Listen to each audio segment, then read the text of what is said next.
I mean, I've been watching your stuff for Yonks, man, like a really long time. Really? And What? you were one of the first people that I saw. I was like, oh, that's cool. Why are you just telling me this now? Yeah.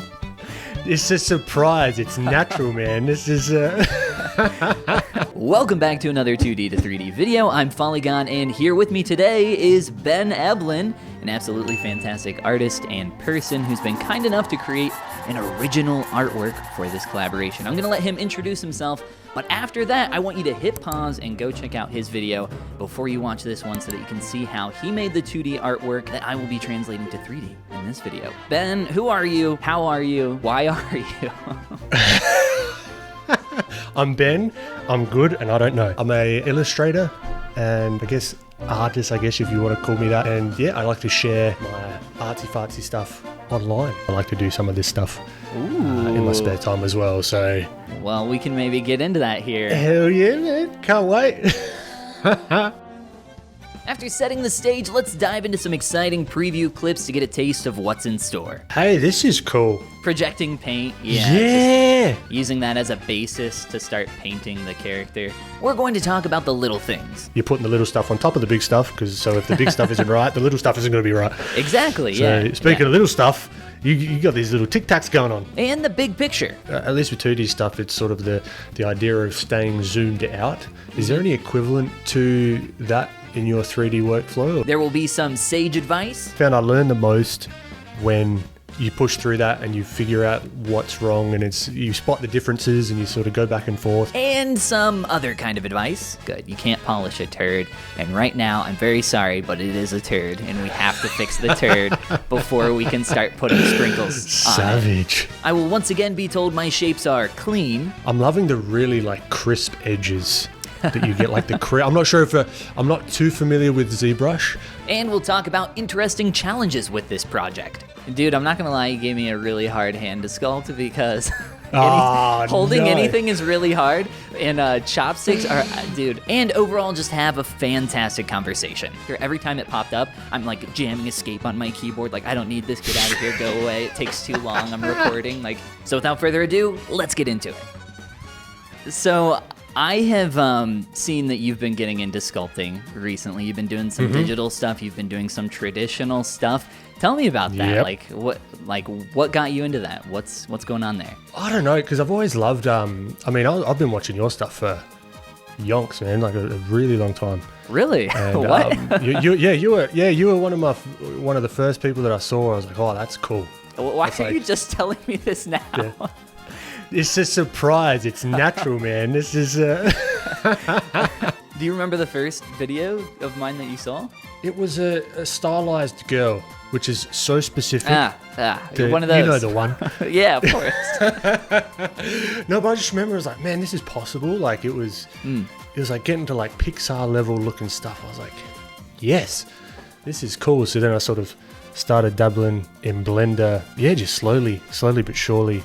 Kind of, my thought process was, if I could use the 3D to get better at my 2D stuff, that's a win. Yeah, so I was sure. It sort of gave me permission to sink some time into it, because it's gonna help with both. And then I started to recently just get into traditional sculpting as well. There's a guy called Jack of the Dust. Yeah, you've mentioned him before. I checked out some of his stuff. Yeah, so that's the kind of what from a business side of things, I want to go into that kind of stuff. And I thought, that'd be cool to do it more along the stylized, me creating my characters and that sort of stuff. And yeah, just playing around with that. Heck yeah. Throwing clay around is really fun, man. I highly recommend anyone to just, get a bit of clay and go for it. So as someone who's been digitally sculpting for a little while, I think I can count the number of times I have sculpted traditionally on one hand. Yeah, right.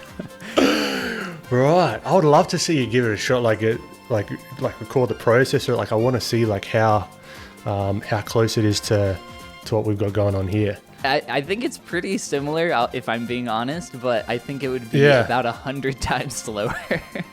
I'd be like, oh yeah, where's my symmetry tool? Like, I'll bust out a mirror and like sculpt half a character. I don't know if you've ever seen that. This is the symmetry tool right here. Yeah. These here symmetry tools. This is symmetry, man. It's great. A lot of traditional sculptors, if they want to do that, they'll get a mirror and sculpt like half a face up against the mirror. Yeah.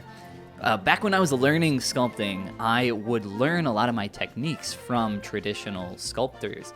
Just because back when I started learning ZBrush, there was like nobody on YouTube. There was like one guy. His name was Zbro. I still use his materials to this day, by the way. But there was like nothing online. So I was just like, I don't know how to sculpt. I guess I'll just see what other people are doing. Yeah, no, that's great, man. Like, yeah, it's interesting because it's even with the 2D stuff. Like, I won't just look at digital artists when I'm learning to draw, you know what I mean, or paint or whatever. I'll draw a lot of my inspiration from like oil painters and sort of more traditional artists as well to like spice it up a little bit because it's all the principles are very similar. Yeah, at least that I've found. But let's get like, dude, this has come together quick. It's coming together quick, but. Oh gosh, this took probably a little longer than I thought. The initial part of just like getting everything in terms of like basics down didn't take that long.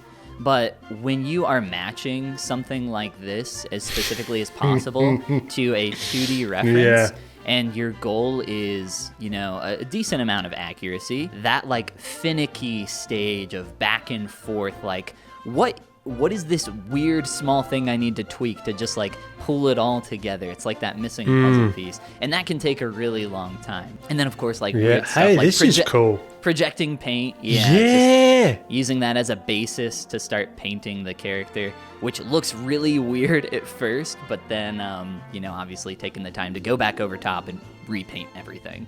That's awesome, man. Yeah. That's so cool.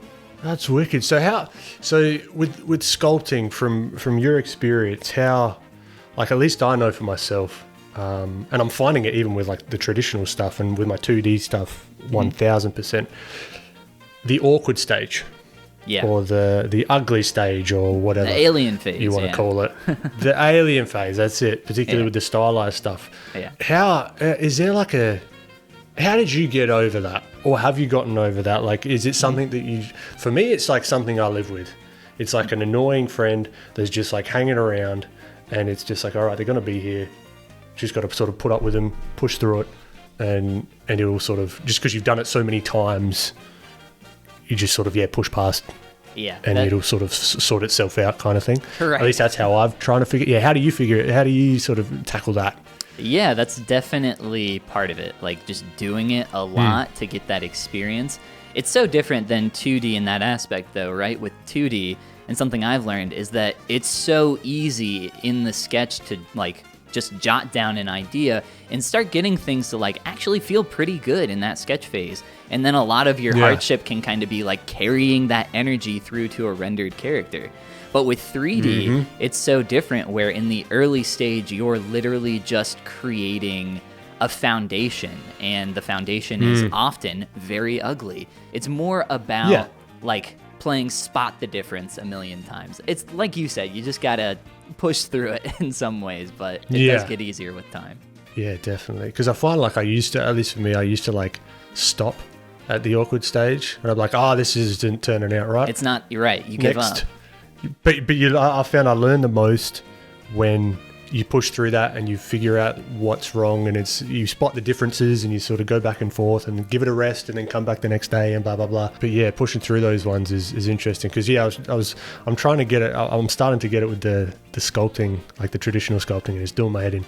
It's not fun, but I've had a bit of experience in the 2D realm, so it's like this feels familiar. I'm loving the really like crisp edges that you get, like the I'm not sure if I'm not too familiar with ZBrush, but like the it's brush or the pinch brush, like that kind of one. Yeah, the pinch. Oh man, just like planes, just getting the planes down is so. Just seeing you do that, even on the hair, there's something just so satisfying about that. So you have like slight indications of form transitions in your character's hair or whatever it is, salmon. So you have like really slight form indications. So I will call attention to those, and then later on, I'll fade them out. But I find that it's really important in three-dimensional form to kind of overemphasize these areas before you try subtlety, because you can always create something that's really apparent and then kind of knock it back later.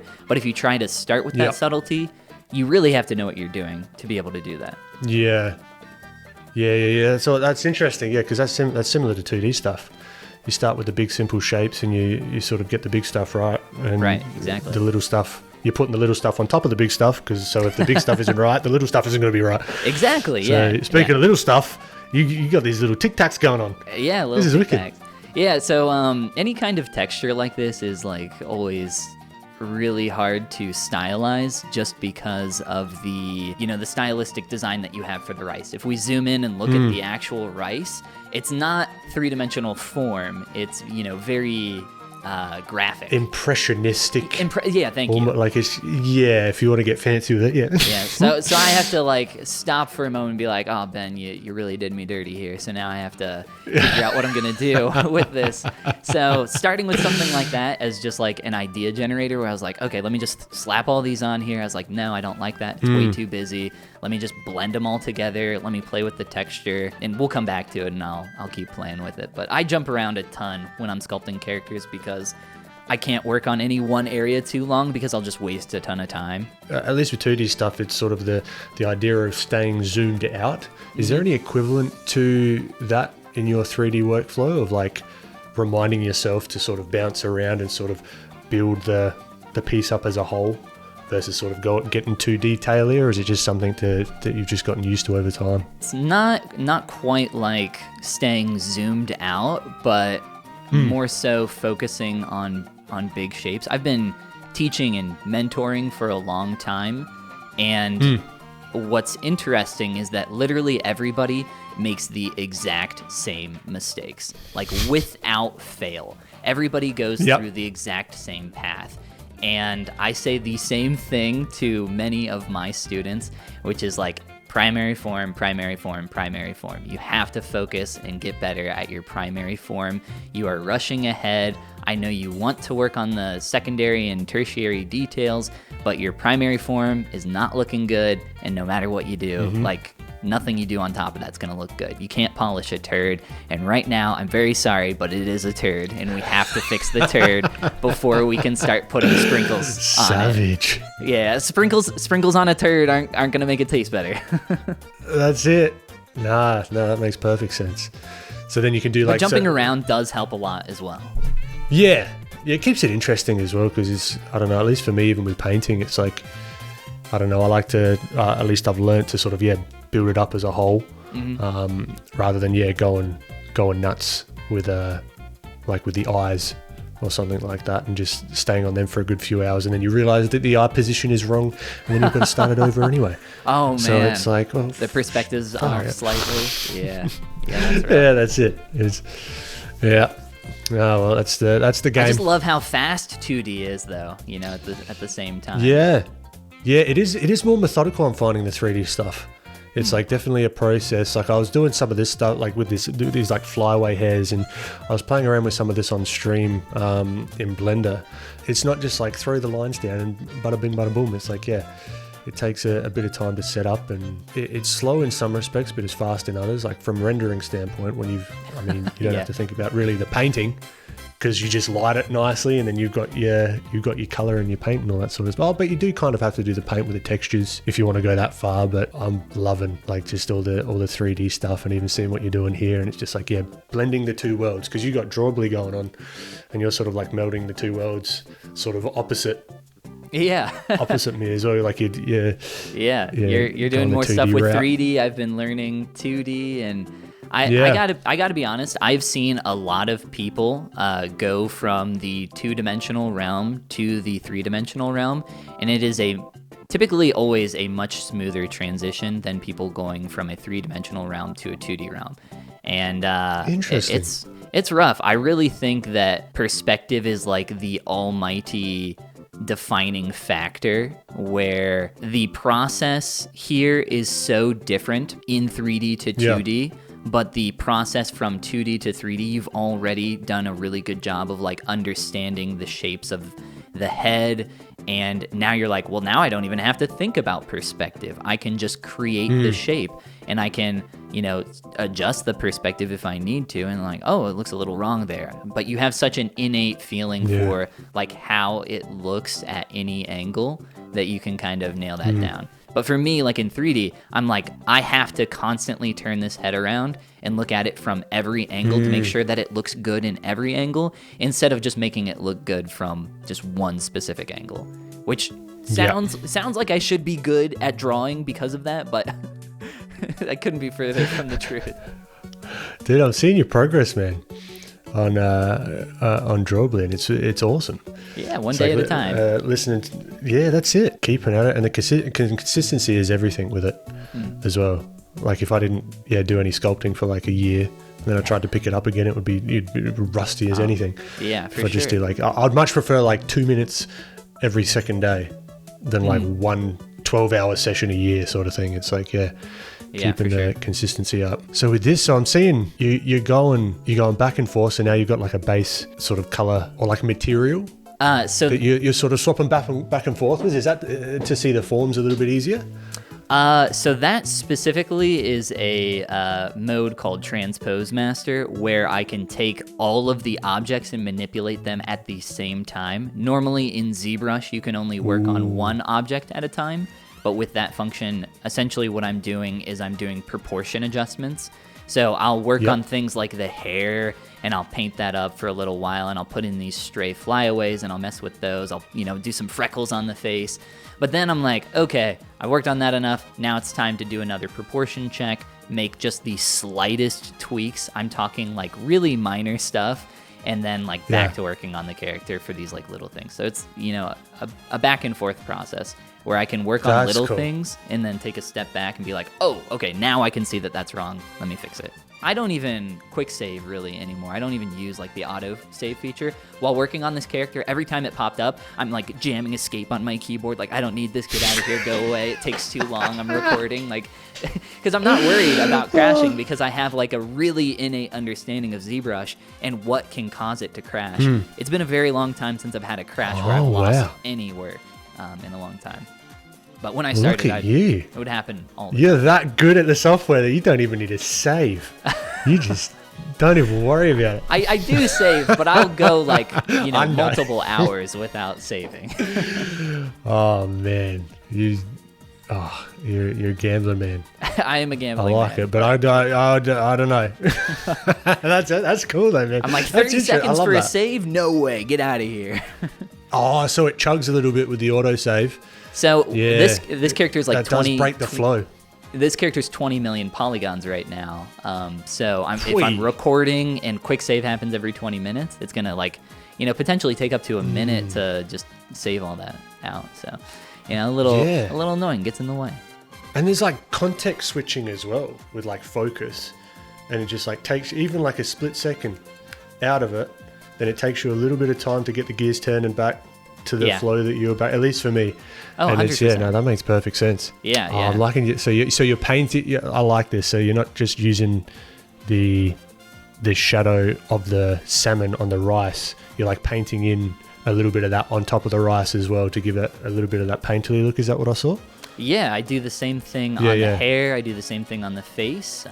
Because you have such strong colors in your character, like you have bounced blue light on the side plane of the cheek, for example.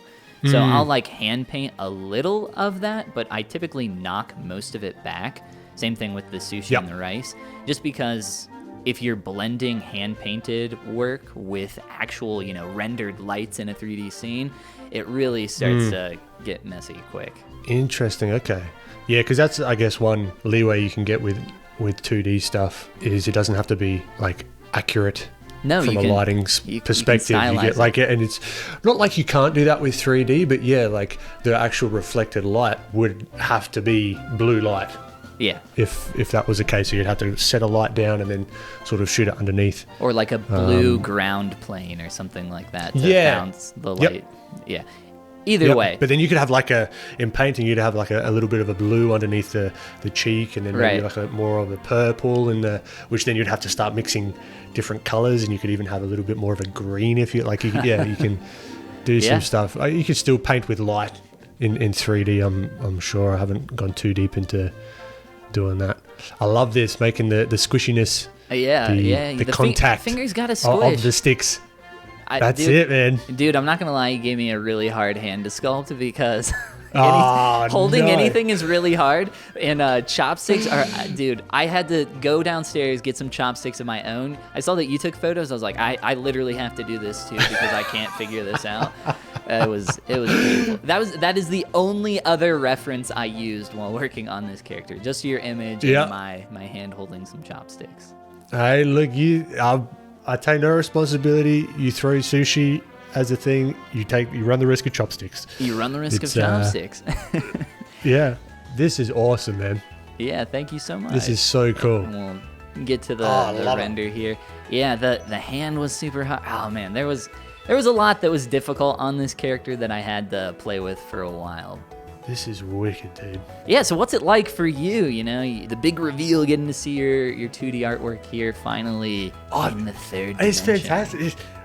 It's so cool. Like, it's why I got into it in the first place. It's like, you work in the 2D space for so long, and then you finally see this, and then it's like moving around, and even just seeing it build up is awesome.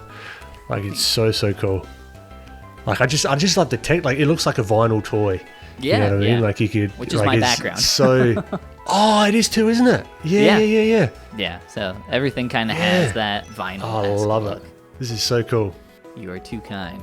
I want to give one more massive shout out here at the end to Ben Eblen for joining me in this collab. My 3D character artwork would never exist without his amazing 2D art. We had an amazing conversation over on his channel, so if for some weird reason you are here and haven't seen his video yet, go watch it. There's a link below. Oh, you'd like to learn more about digital sculpting? Well, luckily there's some links below to some tutorials, helpful tools, and more. And because I am so proud of them, here are some of my amazing students and their art from my online school, the Appeal Academy. There's a link below for that as well. Thank you so much for watching. Have a fantastic rest of your day, and I'll see you in the next one.